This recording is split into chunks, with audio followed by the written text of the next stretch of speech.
Power star पवन कुमार पहुंच चुके हैं बलिया सौम्या के साथ। जबकि वो ज्योति सिंह से तलाक लेने वहाँ पहुंचे थे।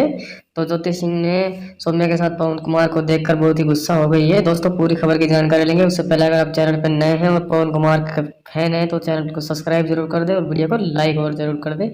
दोस्तों ज्योति सिंह ने जैसे ही देखा कि पवन कुमार सौम्या के साथ पहुंचे हैं बलिया तो वो उन पर काफ़ी गुस्सा हो गई है और उनका कहना है कि उसी के कारण वो उनसे तलाक ले रहे हैं, उनके बीच में दूरी आई है।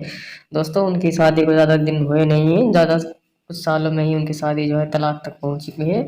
तो उसके बाद में दोस्तों पावर स्टार पवन कुमार कई बार जो है विवादों में घिरे रहे हैं। पहले अक्षरा के साथ उनका जो संबंध था वो भी विवादों में रहा है। उसके बाद अब सौम्या के साथ वो उनका कहना है कि सौम्या के साथ वो शादी करने जा रहे हैं, इसलिए वो ज्योति सिंह से तलाक लेने जा रहे हैं। दोस्तों पावर स्टार पवन कुमार एक से एक हिट गाने देते हैं, लेकिन उसके बावजूद उनका जो है वैवाहिक जीवन है वो काफ़ी सुर्खियों में रहा है। बहुत ही ज़्यादा वायरल वीडियो बनी है उनके ऊपर। तो दोस्तों कैसे लगे कमेंट करके जरूर